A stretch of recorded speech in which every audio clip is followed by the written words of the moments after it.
Well, I wonder what Barry Hearn makes of that, because he's listening to you now, Mike and Richie, Paul McCloskey's promoter. Barry. Yeah. I'm in Paul McCloskey's dressing room now. The cut is minimal, to say the least. He'll have a couple of stitches in it, I'm sure. We've been around boxing long enough to see lots of cuts. I can assure you, in the last 6,000 fights I've actually watched in my boxing promotions career, I've never seen a fight stop with a cut so insignificant as that.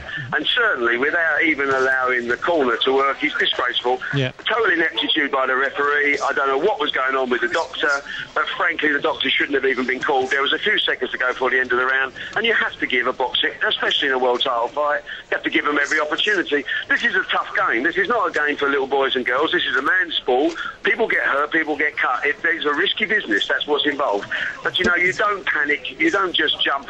Don't jump a fighter and end a fighter's dreams on a ridiculous decision like that. Barry, it's Richie Woodall here at ringside. Can we just clear something up, please? Because Amir Khan actually said that that Paul McCloskey wanted out on the fight. Surely that wasn't the case when the doctor actually was speaking to him. He didn't say that he wanted to quit, did he? No, nothing like that, Richie, at all. Okay, yeah, we thought that, mate. Yeah.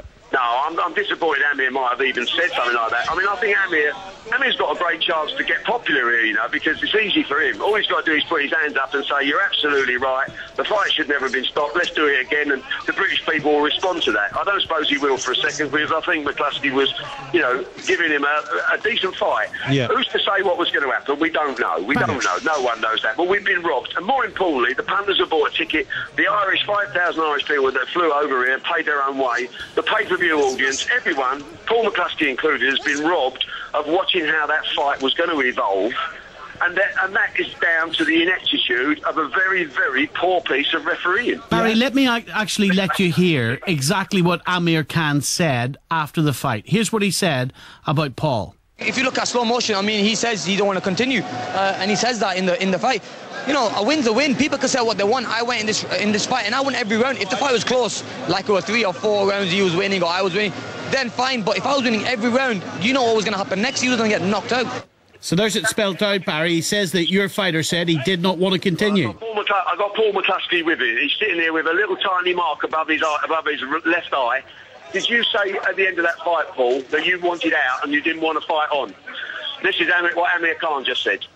He said it's total bullshit. Amir should be ashamed of himself, making up things like that. This man, he's really beginning to annoy me. He comes over to this country, he wants to nick the money and then fly back to Los Angeles. He doesn't want to have a proper fight.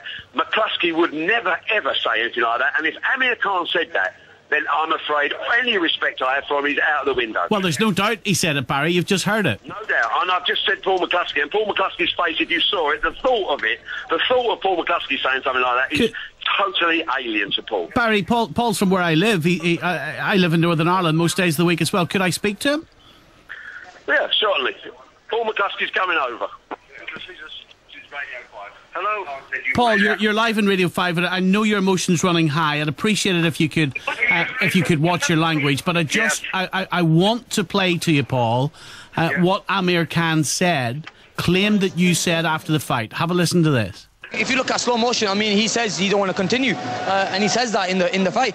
A win's a win. People can say what they want. I went in this fight, and I won every round. If the fight was close, like it was 3 or 4 rounds he was winning or I was winning, then fine. But if I was winning every round, what was going to happen next? He was going to get knocked out.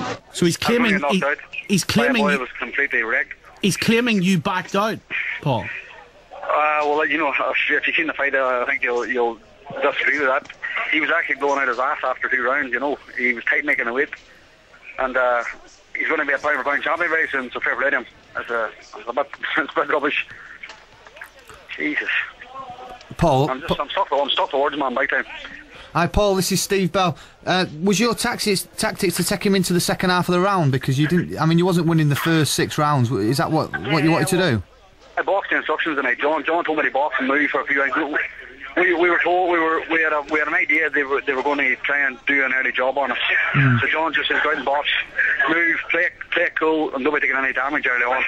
Take him on the later rounds and hopefully do something then. Because against my Dana, it was the same crack. Because you had a lot of work to do, didn't you? Because you were 6 rounds down, really.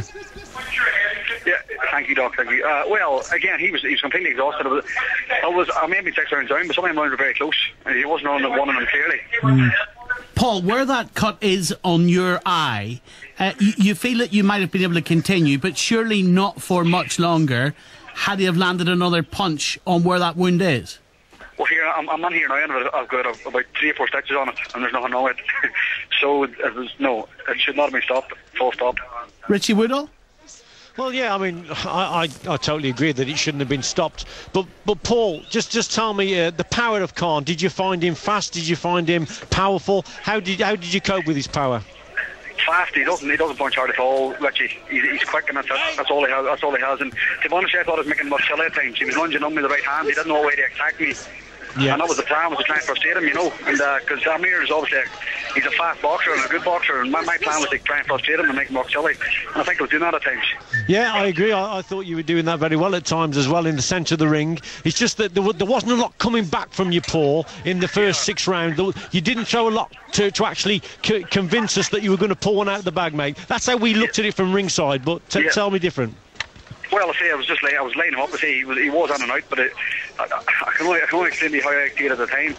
He was accurate. He was really. He was struggling to make a weight. I don't know why he struggled, because he's not massive for the weight, but he was struggling, and we could see it at the weigh-in yesterday. And he was definitely, after 2 or 3 rounds, he was blowing very heavily. I don't know if you could see it, but I could see it. He was definitely tired after the first couple of rounds. Yeah. And even his ratio of punches, Richie, were slowing down as them rounds were going on. Yeah. He may have still been getting no edge in the rounds, but they were slowing down big time. Paul Cannon said he's not interested in a rematch with you. He wants to move on. Well, just before the fight, even he was talking about pound for pound titles and 147 titles. He's not as good. He's not as good as the hype around him surrounds. Definitely not. What did you say? What did the doctor say to you, Paul, when you went back to the corner before he stopped the fight? What did he say to you? No, well, I said to him, what's it like? And he said it's pretty bad. And then I went over to John and Lehman, and he went away to the towel, and I stopped bleeding, and they started going mad then, So. It's a bit of a blur to me, to be honest, at the minute. Mike Costello, they've made it clear that they're going to put in a complaint. Paul, maybe we can speak to Barry Hearn again just about what he's going to do with this complaint. But is that likely, Mike Costello, to get them anywhere? No, it isn't, because as the General Secretary of the British Border Control, Robert Smith, pointed out, he was a voluntary challenger here, so Hearn wasn't committed to facing him. This was the choice of Hearn from the rankings as they stood. Had he been a mandatory challenger, then he might have had cause for a strong argument. But as it stands, I'm absolutely convinced that Hearn will move off to different pastures. Barry Hearn, are you back with us tonight? We're going to try to get Barry in a second. Adam's in London. Hello, Adam. Hello. Go on, Adam. Well, the point I was going to make was just that the fight seems to have been tarnished by a refereeing decision, and from an outsider's point of view, the officiating always seems to be kind of a bit cloak and dagger, and we're just wondering whether there's any kind of we can see the record of the doctor, or his record and what sort of experience he's got, because it seems to have been spoiled for both parties, really, just by a bit of a strange decision on his part. Experienced referee. He was the third man for David Haye against Nikolai Valuev. He's been in many world title fights, so he should have had the necessary composure to allow the corner to have at least one go at it between the 6th and the 7th rounds. But a lot of what we've been hearing from Barry Hearn and from Paul McCloskey is very one-sided from their camp. It's going to take me, and I suspect a lot of people, a lot of convincing that after 6 completed rounds, the next 6 were going to be entirely different. Because remember, McCloskey would have had to win every one of those remaining 6 rounds just to get a draw.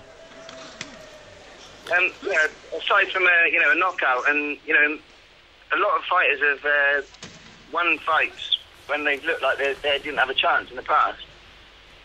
Yeah, I absolutely accept that. But also, after years of watching boxing from ringside, you do sense fights that are getting into patterns. And certainly it was very similar here. It looked as if, to me, the game plan of Paul McCloskey half worked. He was, yes, making Khan miss, but he wasn't making him pay. You walk into any gym anywhere in the world, and one of the first mantras of a coach is to say, make him miss and then make him pay. McCloskey wasn't making Khan pay enough, and he lost all 6 of those rounds. And he said 1 or 2 of them might have been close, maybe, but they were clear rounds to Khan, as all 3 judges agreed, as all 3 of us here on the commentary team agreed as well.